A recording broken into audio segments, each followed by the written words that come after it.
সত্যজিৎ রায়ের লেখা চেনা অচেনা কিছু গল্প দিয়ে তৈরি আমাদের এই সিরিজ অনবদ্য সত্যজিৎ। এই গল্পগুলো শুনে আপনাদের কেমন লাগলো প্লিজ কমেন্ট বক্সে গিয়ে কমেন্ট করে দেবেন। ভালো মন্দ যা যা লেগেছে প্লিজ প্লিজ প্লিজ জানাবেন। আপনাদের প্রতিটা লাইক ও কমেন্ট আমাদের কাছে ভীষণ ভীষণ ভীষণ গুরুত্বপূর্ণ। আমাদের দেখুন অতি সামান্য সেটআপ ও প্রায় না জানা এই প্রয়াসে ভুলভ্রান্তি তো থাকবেই না, অনেক থাকবে, তাই সেগুলো নিজ গুণে ক্ষমা করে দেবেন প্লিজ। আমরা চেষ্টা করব আরো আরো আরো ভালোভাবে অডিও স্টোরি টেলিংকে আকর্ষণীয় করে আপনাদের কাছে উপস্থাপন করার। তাই প্লিজ প্লিজ প্লিজ সাথে থাকবেন, পাশে থেকে আমাদের এই প্রয়াসকে আরো এগিয়ে নিয়ে যেতে সাহায্য করবেন। সকলকে অসংখ্য ধন্যবাদ।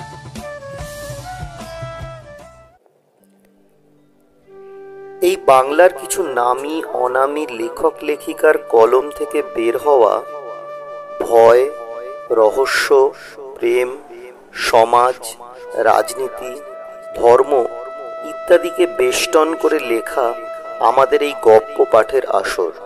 আছে গল্প, আছে অনেক আনন্দ, অনেক মজা। তাই অনুগ্রহ করে আমাদের সাথে থাকুন, পাশে থেকে আমাদের এই ক্ষুদ্র প্রয়াসকে এগিয়ে নিয়ে যেতে সাহায্য করুন। ইউটিউবারদের ভাষায় বলি, please like, comment and subscribe. আমাদের অনিচ্ছাকৃত ভুল ত্রুটিগুলিকে অনুগ্রহ করে ক্ষমা করবেন। তবে লাইক বাটনে আনলাইক, কমেন্টে নির্দ্বিধায় ত্রুটিগুলোকে উল্লেখ করে আমাদের ভবিষ্যতে যাতে এই ত্রুটিগুলির রিপিটেশন না হয় তার ব্যাপারে সহযোগিতা করবেন প্লিজ। সকলে ভালো থাকবেন, সকলকে ভালো রাখবেন, আর সব সময় আমাদের পাশে থাকবেন। তাহলে গল্প শুরু করা যাক। অনাথবাবুর সঙ্গে আমার আলাপ ট্রেনের কামরায়। আমি যাচ্ছিলাম রঘুনাথপুর হাওয়া বদলের জন্য। কলকাতার খবরের কাগজের অফিসে চাকরি করি। গত কয়েক মাস ধরে কাজের চাপে দম বন্ধ হবার উপক্রম হয়েছিল। তাছাড়া আমার লেখার শখ, দু একটা গল্পের প্লটও মাথায় ঘুরছিল। কিন্তু এত কাজের মধ্যে কি আর লেখার ফুরসত জোটে? তাই আর 7-5 না ভেবে 10 দিনের পাওয়া ছুটি আর তিস্তে খানেক কাগজ নিয়ে বেরিয়ে পড়লাম। এত জায়গা থাকতে রঘুনাথপুর কেন? তার অবশ্যই একটা কারণ আছে। ওখানে বিনে খরচায় থাকার একটা ব্যবস্থা জুটে গেছে। আমার কলেজের সহপাঠী বীরেন বিশ্বাসের পৈতৃক বাড়ি রয়েছে ওই রঘুনাথপুরে। কফি হাউসে বসে ছুটিতে কোথায় যাওয়া যায় এই আলোচনা প্রসঙ্গে বীরেন খুব খুশি হয়ে ওর বাড়িটা অফার করে বলল, আমিও যেতুম, কিন্তু আমার এদিকে ঝামেলা, বুঝতেই তো পারছিস। তবে কোনোই তোর অসুবিধা হবে না। আমাদের 50 বছরের পুরনো চাকর ভরদ্বাজ রয়েছে ও বাড়িতে, ওই তোর দেখাশোনা করবে, তুই চলে যা। গাড়িতে যাত্রী ছিল অনেক। আমার বেঞ্চিতেই আমার পাশে বসেছিলেন অনাথ বন্ধু মিত্র। বেঁটে খাটা মানুষটি, বয়স বছর 50 আন্দাজ।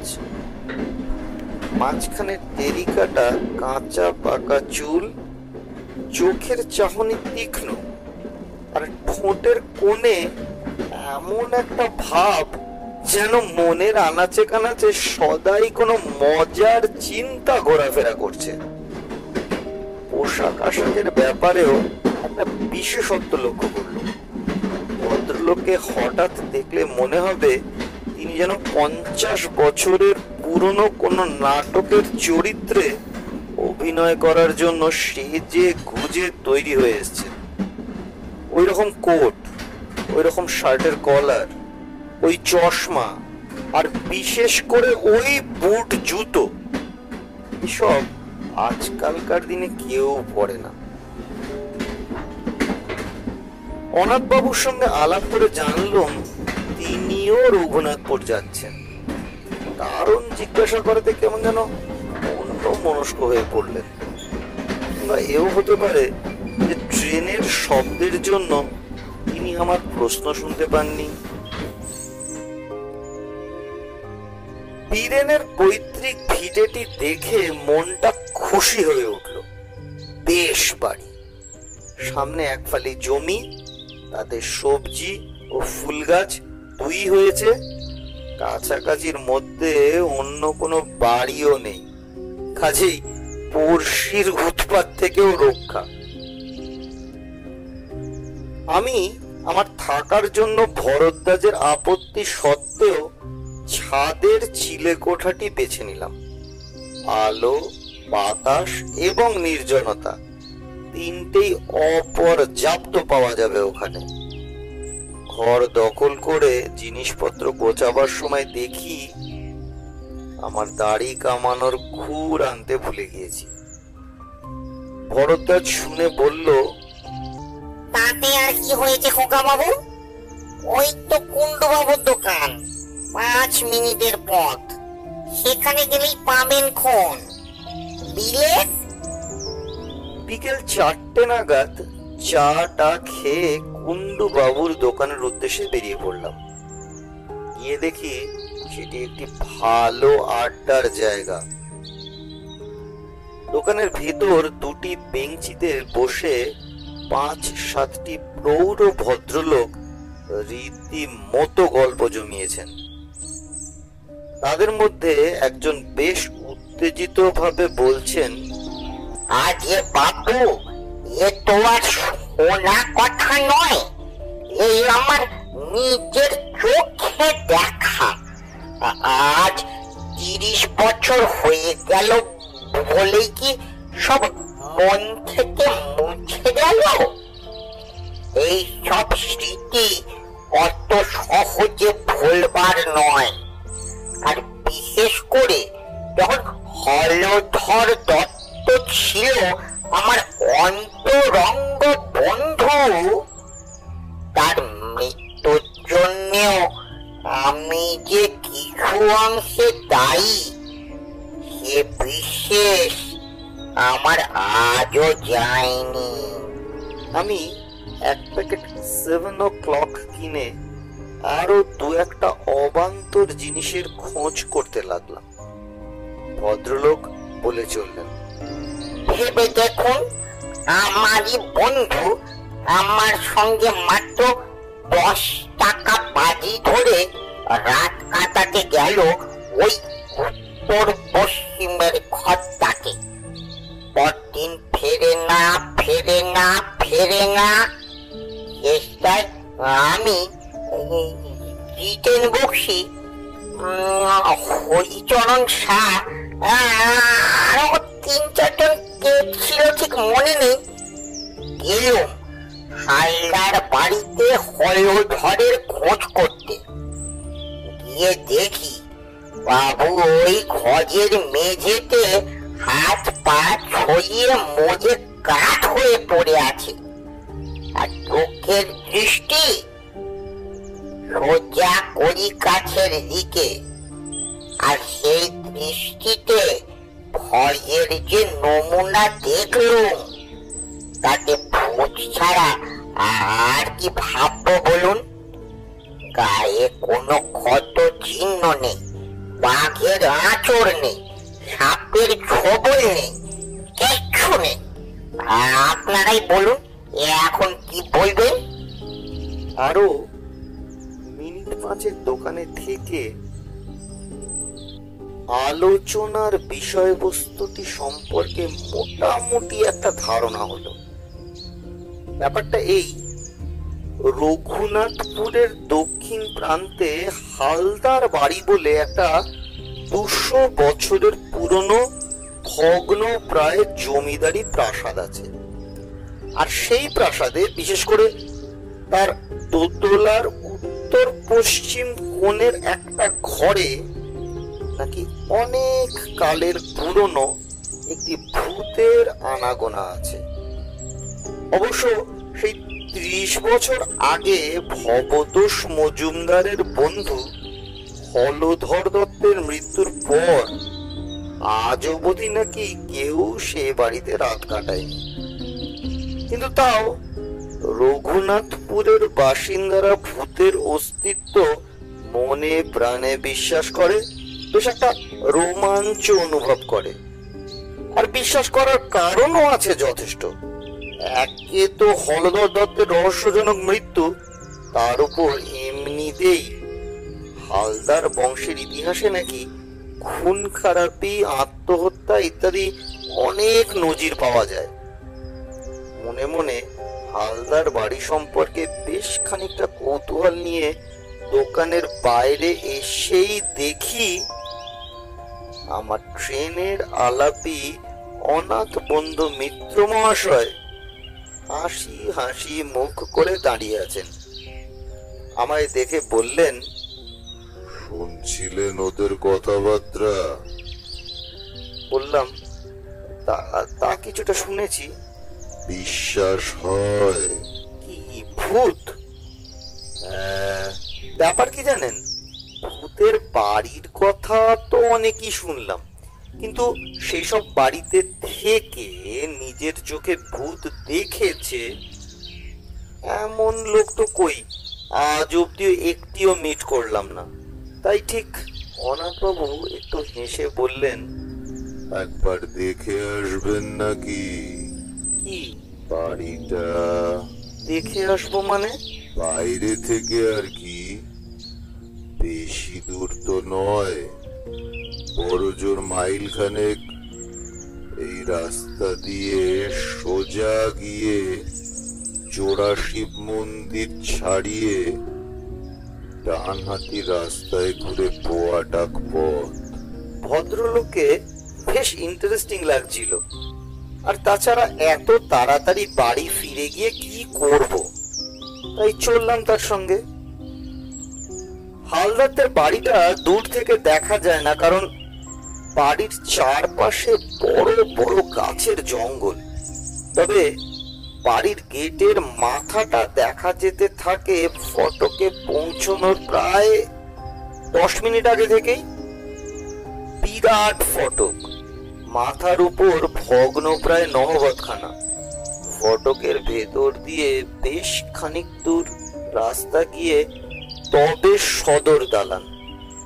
2-3টে মূর্তি আর ফোয়ারার ভগ্নাবশেষ দেখে বুঝলাম যে বাড়ির আর ফটকের মাঝখানের এই জায়গাটা আগে বাগান ছিল।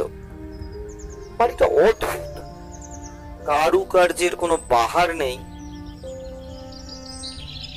তারপর কেমন যেন একটা বেঢপ চৌকো চৌকো ভাব। বিকেলের পরন্ত রোদ এসে পড়ছে তার শ্যাওলাবৃত দেওয়ালে। মিনিট খানেক চেয়ে থাকার পর অনাথবাবু বললেন, আমি যতদূর জানি রোদ থাকতে ভূত বেরোয় না। তারপর আমার দিকে চেয়ে চোখ টিপে বললেন, একবার চট করে সেই ঘরটা দেখে এলে হতো না? সেই উত্তর পশ্চিমের ঘর, যে ঘরে হ্যাঁ, যে ঘরে হলধর দত্তের মৃত্যু হয়েছিল। তো এ ব্যাপারে দেখছি একটু বাড়াবাড়ি রকমের আগ্রহ। অনাথবাবু বোধহয় আমার মনের ভাবটা আঁচ করতে পেরেই বললেন, খুব আশ্চর্য লাগছে না? আসলে কি জানেন, আপনাকে বলতে দ্বিধা নেই, আমার রঘুনাথপুরে আসার একমাত্র কারণই হলো এই বাড়িটা। বটে? আগে হ্যাঁ, ওটা যে ভূতের বাড়ি আমি কলকাতায় থাকতে সে খবরটা পেয়ে ওই ভূতটিকে দেখবো বলে এখানে এসেছি। আপনি সেদিন ট্রেনে আমায় আসার কারণটা জানতে চাইলেন। আমি উত্তর না দিয়ে অভদ্রতা করলাম বটে, কিন্তু মনে মনে স্থির করেছিলুম যে উপযুক্ত সময় এলে, অর্থাৎ আপনি কি রকম লোক সেটা আর একটু জেনে নিয়ে আসল কারণটা নিজে থেকেই বলবো। কিন্তু তাই বলে ভূতের পেছনে ধাওয়া করে একেবারে কলকাতা থেকে? বলছি ব্যস্ত হবেন না। আমার কাজটা সম্বন্ধেই তো বলা হয়নি এখনো আপনাকে। আসলে আমি ভূত সম্পর্কে একজন বিশেষজ্ঞ। আজ 25 বছর ধরে এ ব্যাপার নিয়ে বিস্তর রিসার্চ করছি। শুধু ভূত কেন, ভূত, প্রেত, পিশাচ, ডাকিনী, যোগিনী, ভ্যাম্পায়ার, ওয়্যারউলফ, ভুডুইজম ইত্যাদি যা কিছু আছে তার সম্পর্কে বইয়ে যা লেখে তার প্রায় সবই পড়ে ফেলেছি আমি। 7টা ভাষা শিখতে হয়েছে এইসব বই পড়ার জন্য। পরলোক তত্ত্ব নিয়ে লন্ডনের প্রফেসর নর্টনের সঙ্গে আজ প্রায় 3 বছর ধরে চিঠি লেখালেখি করছি। আমার লেখা প্রবন্ধ বিলেতের সব নামকরা কাগজে বেরিয়েছে। আপনার কাছে পড়াই করে কি লাভ? তবে এটুকু বলতে পারি যে এদেশে এ ব্যাপারে আমার চেয়ে বেশি জ্ঞানী লোক বোধ হয় আর নেই। ভদ্রলোকের কথা শুনে তিনি যে মিথ্যে বলছেন বা বাড়িয়ে বলছেন এটা আমার একবারও মনে হলো না। বরং তার সম্বন্ধে খুব সহজেই একটা বিশ্বাস ও শ্রদ্ধার ভাব জেগে উঠল। অনাথবাবু একটুক্ষণ চুপ করে থেকে বললেন, ভারতবর্ষের অন্তত 300 ভূতের বাড়িতে আমি রাত কাটিয়েছি। বলেন কি? আর হ্যাঁ, সেসব কিরকম জায়গা জানেন? এই ধরুন জব্বলপুর, কার্শিয়াং, চেরাপুঞ্জি, কাঁথি, কাটোয়া, যোধপুর, আজিমগঞ্জ, হাজারিবাগ, সিউড়ি, বারাসাত, আর কত চাই। 56টা ডাক বাংলো আর কম করে 30টা নীলকুঠিতে আমি রাত্রি যাপন করেছি। এছাড়া কলকাতা এবং তার কাছাকাছির মধ্যে অন্তত 50খানা বাড়ি তো আছেই। কিন্তু অনাথবাবু হঠাৎ থেমে গেলেন। তারপর ধীরে ধীরে মাথা নেড়ে বললেন, ভূত আমায় ফাঁকি দিয়েছে। হয়তো ভূতকে যারা চায় না, ভূত তাদেরই কাছেই আসে। আমি বারবার হতাশ হয়েছি। মাদ্রাজে ত্রিচিনপল্লীতে 150 বছরের পুরনো একটা সাহেবদের পরিত্যক্ত ক্লাব বাড়িতে ভূত একবার কাছাকাছি এসেছিল। কিরকম জানেন? অন্ধকার ঘর, এক ফোঁটা বাতাস নেই। যতবারই মোমবাতি ধরাবো বলে দেশলাই জ্বালাচ্ছি ততবারই কে যেন ফু দিয়ে নিভিয়ে দিচ্ছে। শেষটায় 13টা কাঠি নষ্ট করার পর বাতি জ্বলল এবং আলোর সঙ্গে সঙ্গেই ভূত বাবাজি সেই যে গেলেন আর এলেন না। একবার কলকাতার জামাপুকুরে এক হানা বাড়িতে একটা ইন্টারেস্টিং অভিজ্ঞতা হয়েছিল। আমার মাথায় তো দেখছেন এত চুল, অথচ এই বাড়ির একটা অন্ধকার ঘরে ভূতের অপেক্ষায় বসে থাকতে থাকতে মাঝরাত্রির নাগাদ হঠাৎ ব্রহ্মতালুর কাছটায় একটা মশার কামড় খেলুম। কি ব্যাপার? অন্ধকারে ভয়ে ভয়ে মাথায় হাত দিয়েই দেখি একটাও চুল নেই, একেবারে মসৃণ মাথা জোড়া টাক। এ কি আমারই মাথা, নাকি অন্য কারোর মাথায় হাত দিয়ে নিজের মাথা বলে মনে করছি? কিন্তু মশার কামড়টা তো আমি ঠিকই খেয়েছি। টর্চটা জেলে আয়নায় গিয়ে দেখি টাকের কোনো চিহ্ন মাত্র নেই। আমার যে চুল সে চুলই রয়েছে। ব্যাস, এই দুটো অভিজ্ঞতা ছাড়া আর কোনো ভুতুড়ে অভিজ্ঞতা এত চেষ্টা সত্ত্বেও আমার হয়নি। তাই ভূত দেখার আশা একরকম ছেড়ে দিয়েছিলাম, বুঝলেন। এমন সময় একটা পুরনো বাঁধানো প্রবাসীতে রঘুনাথপুরের এই বাড়িটার একটা উল্লেখ পেলুম। তাই ঠিক করলুম একটা শেষ চেষ্টা দিয়েই আসবো। অনাথবাবুর কথা শুনতে শুনতে কখন যে বাড়ির দরজায় এসে পৌঁছেছি খেয়ালই ছিল না।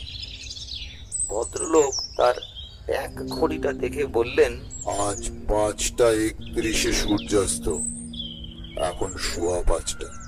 চলুন, রোদ থাকতে থাকতে একবার ঘরটা দেখে আসি।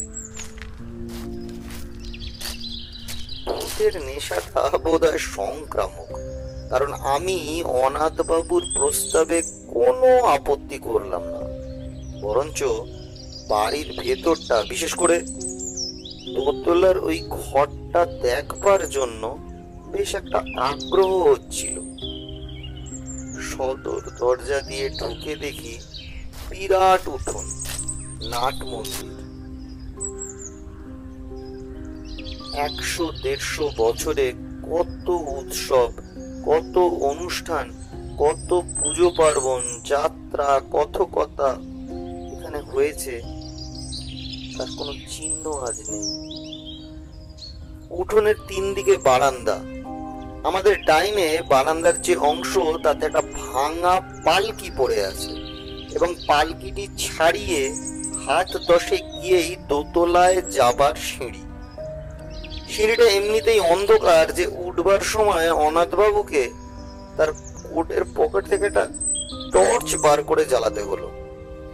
প্রায় অদৃশ্য মাকড়সার জালের বুহ ভেদ করে কোন রকমে দোতলায় পৌঁছানো গেল। মানে বললাম, এ বাড়িতে ভূত থাকা অস্বাভাবিক কিছু নয়। দোতলার বারান্দায় দাঁড়িয়ে হিসাব করে দেখলাম, বাঁ দিক থেকে সোজা চলে গেলে ওই যে ঘর, ওটাই হলো উত্তর পশ্চিমের ঘর। অনাথবাবু বললেন, সময় নষ্ট করে লাভ নেই, চলুন এগোই। এখানে বলে রাখি, বারান্দায় কেবল একটি জিনিস ছিল, সেটি একটি ঘড়ি, যাকে বলে গ্র্যান্ড ফাদার ক্লক। কিন্তু তার অবস্থা খুবই শোচনীয়। কাঁচ নেই, বড় কাঁটাটিও উধাও, পেন্ডুলামটি ভেঙে কাঠ হয়ে পড়ে আছে। উত্তর পশ্চিমের ঘরের দরজাটি ভেজানো ছিল।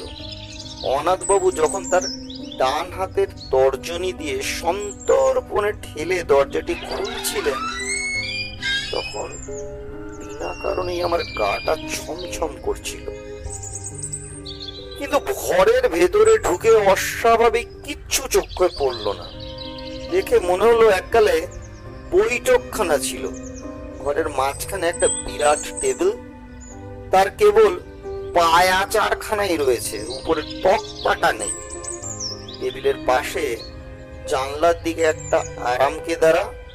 অবশ্যই এখন তাকে আরামদায়ক বলে মনে হবে না, কারণ তার একটি হাতল এবং বসার জায়গার বেতের খানিকটা অংশ লোপ পেয়েছে।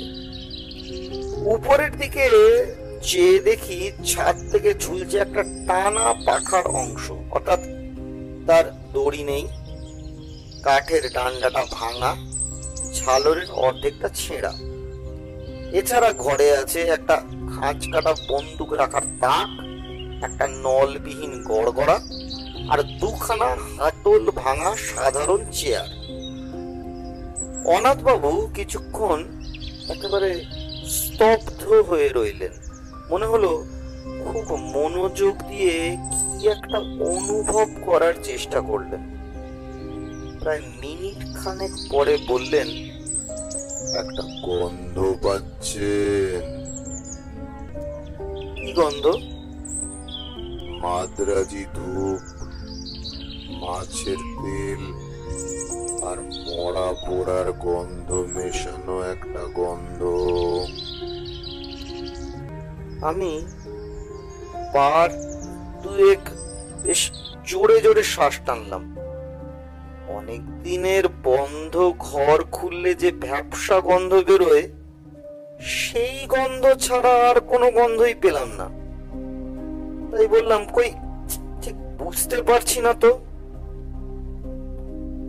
অনাথ বাবু আরো কিছুক্ষণ চুপ করে থেকে হঠাৎ বাঁ হাতের তেলোতে ডান হাত দিয়ে একটা ঘুষি মেরে বললেন, বহুত আচ্ছা, এ গন্ধ আমার চেনা গন্ধ। এ বাড়িতে ভূত অবশ্যম্ভাবী, তবে বাবাজি দেখা দেবেন কিনা সেটা কাল রাত্রের আগে বোঝা যাবে না। চলুন। অনাথ বাবু স্থির করে ফেললেন যে পরদিনই তাকে এই ঘরে রাত্রিবাস করতে হবে। ফেরার পথে বললেন, আজ থাকলুম না কারণ কাল অমাবস্যা, ভূতের পক্ষে সবচেয়ে প্রশস্ত তিথি। এছাড়া দু একটা জিনিস সঙ্গে রাখা দরকার, সেগুলো বাড়িতে রয়ে গেছে, কাল নিয়ে আসবো। আজ সার্ভেটা করে গেলুম আর কি। ভদ্রলোক আমায় বাড়ি অবধি পৌঁছে দিয়ে বিদায় নেবার সময় গলাটা একটু নামিয়ে বললেন, আর কাউকে আমার এই প্ল্যানের কথা বলবেন না যেন।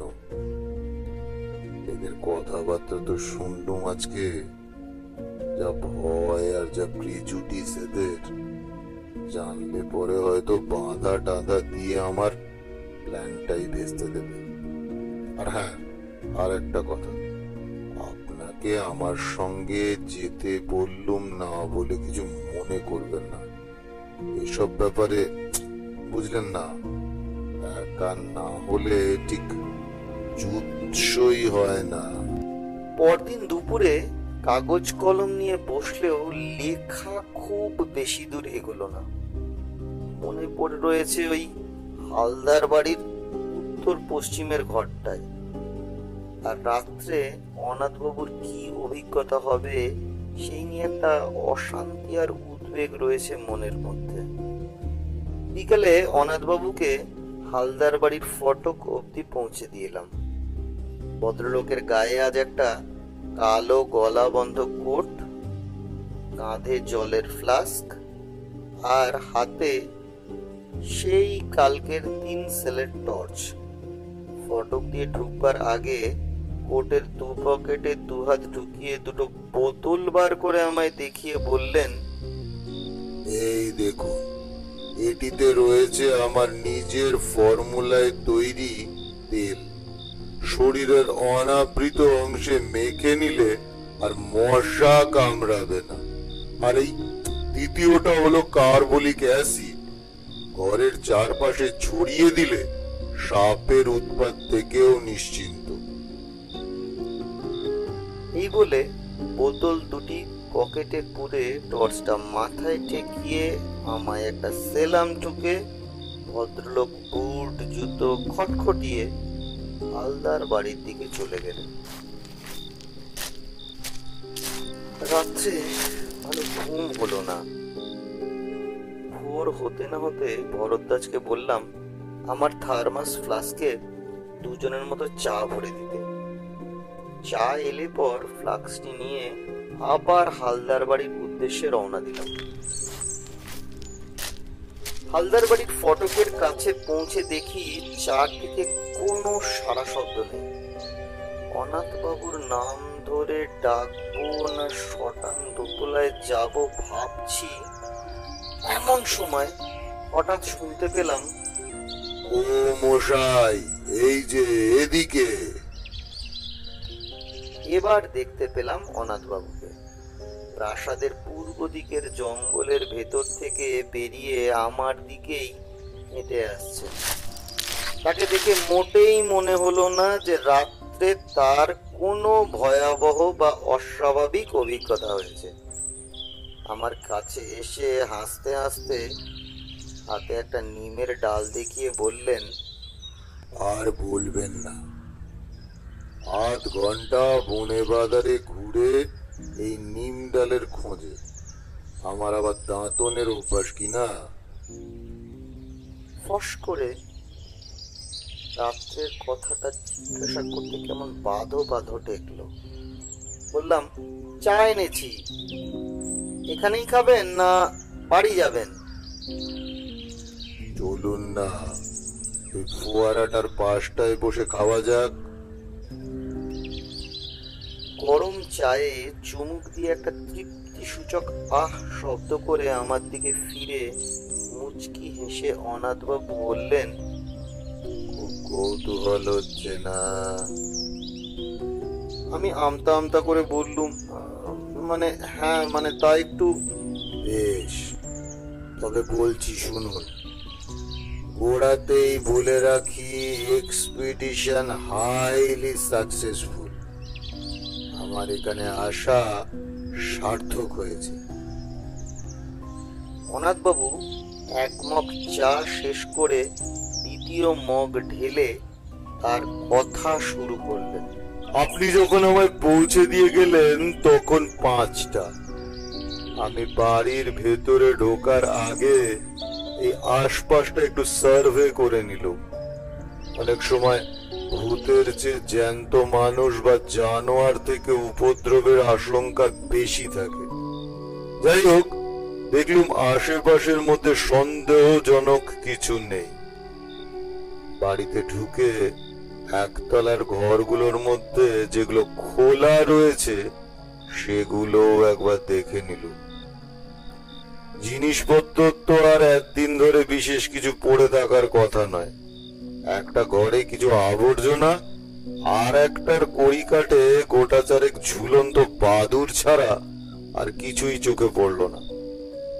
বাদুড়গুলো আমায় দেখেও নড়ল না। আমিও তাদের ডিস্টার্ব করলুম না। 6:30 নাগাদ দোতলার ওই আসল ঘরটিতে ঢুকে রাত কাটানোর আয়োজন শুরু করলুম। একটা ঝাড়ন এনেছিলুম, তাই দিয়ে প্রথমে আরাম কেদারাটিকে ঝেড়ে পুছে সাফ করলুম। কতদিনের ধুলো জমেছিল তাতে কে জানে। ঘরের মধ্যে একটা গুমোট ভাব ছিল, তাই জানলাটা খুলে দিলুম।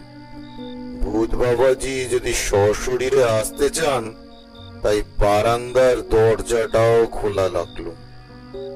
তারপর টর্চ ও ফ্লাক্সটা মেঝেতে রেখে ওই বেত ছেঁড়া আরাম কেদারাতেই শুয়ে পড়লুম। অস্বস্তি হচ্ছিল বেশ, কিন্তু এর চেয়েও আরো অনেক বেড়া অবস্থায় বহু রাত কাটিয়েছি, তাই কিছু মাইন্ড করলাম না। আশ্বিন মাস, 5:30টায় সূর্য ডুবেছে। দেখতে দেখতে অন্ধকারটা বেশ জমাট বেঁধে উঠল, আর সেই সঙ্গে সেই গন্ধটাও ক্রমশ স্পষ্ট হয়ে উঠল। আমি এমনিতে খুব ঠান্ডা মেজাজের মানুষ, সহজে বড় একটা এক্সাইটেড হই না, কিন্তু কাল যেন ভেতরে ভিতরে বেশ একটা উত্তেজনা অনুভব করছিলাম। সময়টা ঠিক বলতে পারি না, তবে আন্দাজ মনে হয় 9টা কি 9:30 নাগাদ জানলা দিয়ে একটা জোনাকি ঘরে ঢুকেছিল। সেটা মিনিট খানেক ঘোরাঘুরি করে আবার জানলা দিয়েই বেরিয়ে গেল। তারপর কখন যে শেয়াল ঝিঝির ডাক থেমে গেছে আর কখন যে আমি ঘুমিয়ে পড়েছি সে খেয়াল নেই। ঘুমটা ভাঙলো একটা শব্দে, ঘড়ির শব্দ। ঢং ঢং ঢং করে 12টা বাজলো। মিঠে অথচ বেশ জোরালো আওয়াজ। চাঁদ ঘড়ির আওয়াজ, আর সেটা আসছে বাইরের বারান্দা থেকে। কয়েকটা মুহূর্তের মধ্যে এই ঘুমটা ছুটে গিয়ে সম্পূর্ণ সজাগ হয়ে আরো দুটো জিনিস লক্ষ্য করলাম। এক, আমার আরাম কেদারায় সত্যি খুব আরামে শুয়ে আছি। ছেঁড়াটা তো নেই, বরং উল্টে আমার পিঠের তলায় কে যেন একটা বালিশ গুঁজে দিয়ে গেছে।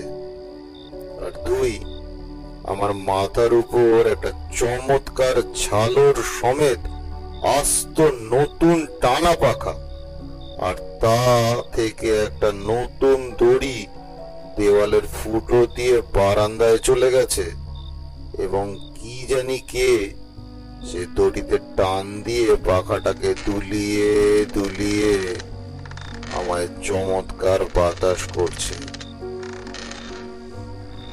আমি অবাক হয়ে সব ভাবছি আর দেখছি আর উপভোগ করছি। এমন সময় খেয়াল হলো, অমাবস্যার রাত্রে কি করে জানি কিভাবে ঘরটা চাঁদের আলোয় উদ্ভাসিত হয়ে উঠেছে। তারপর নাকে এলো একটা চমৎকার গন্ধ। পাশ ফিরে দেখি কে জানি একটা আলবোলা রেখে গেছে, আর তার থেকে ঘুর ঘুর করে বেরোচ্ছে একেবারে সেরা অম্বুরি তামাকের গন্ধ। অনাথবাবু একটু থামলেন, তারপর আমার দিকে ফিরে হেসে বললেন, বেশ মনোরম পরিবেশ নয় কি? আমি বললাম, শুনে তো ভালোই লাগছে। আপনার রাতটা তাহলে মোটামুটি আরামেই কেটেছে। আমার প্রশ্ন শুনে অনাথবাবু হঠাৎ গম্ভীর হয়ে গেলেন। খানিকক্ষণ অপেক্ষা করে আমি আর ধৈর্য রাখতে না পেরে বললাম, তাহলে কি সত্যি আপনার কোনো ভয়ের কারণ ঘটেনি? ভূত কি আপনি দেখেননি? অনাথবাবু আবার আমার দিকে চাইলেন। এবার কিন্তু তার ঠোঁটের কোণে সেই হাসিটা নেই। ধরা গলায় ভদ্রলোকের প্রশ্ন এলো, পরশু যখন আপনি ঘরটায় গেলেন তখন কড়ি কাঠের দিকটা ভালো করে লক্ষ্য করেছিলেন কি? আমি বললাম, না তেমন ভালো করে দেখিনি বোধহয়। কেন বলুন তো? অনাথবাবু বললেন, ওখানে একটা বিশেষ ব্যাপার রয়েছে, সেটা না দেখলে বাকি ঘটনা বোঝাতে পারবো না। চলুন। অন্ধকার সিঁড়ি দিয়ে উঠতে উঠতে অনাথবাবু কেবল একটি কথা বললেন, আমার আর ভূতের পেছনে ধাওয়া করতে হবে না সীতেশ বাবু, কোনো দিনও না। সে শখ মিটে গেছে। বারান্দা দিয়ে যাওয়ার পথে ঘড়িটার দিকে চেয়ে দেখলাম সেই রকমই ভাঙা অবস্থা।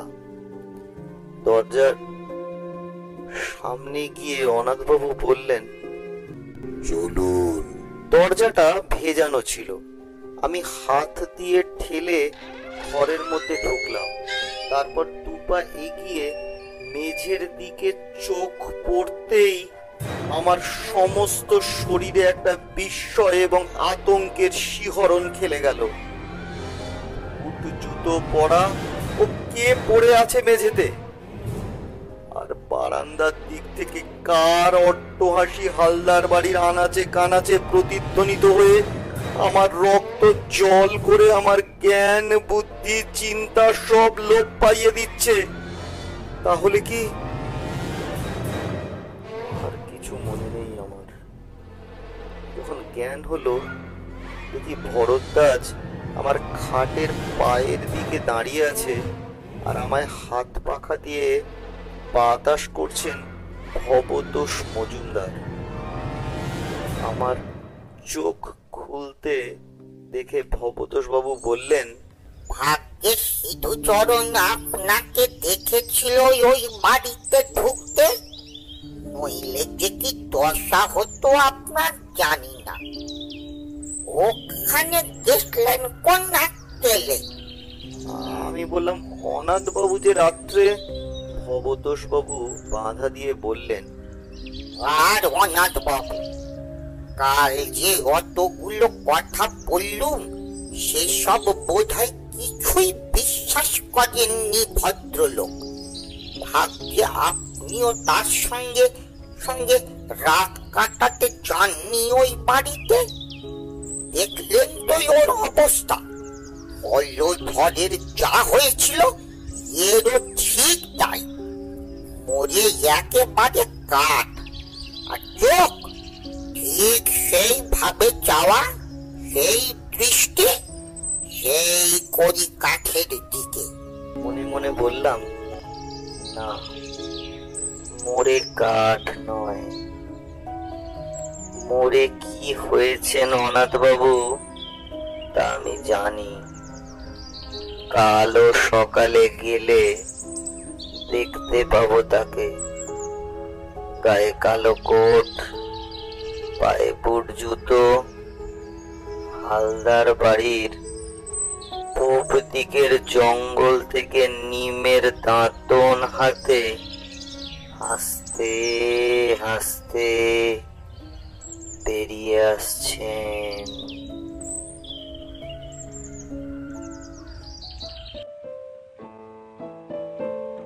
এতক্ষণ আপনারা শুনছিলেন অনাথ বাবুর ভয়, রচনায় সত্যজিৎ রায়। এই গল্পের প্রধান চরিত্রগুলি হল সীতেশ, ভবতোষ বাবু, ভরদ্বাজ, অনাথ বাবু। গল্প পাঠ এবং সমস্ত প্রধান চরিত্রে আমাদের সম্মানীয় পিনাকি বোস মহাশয়।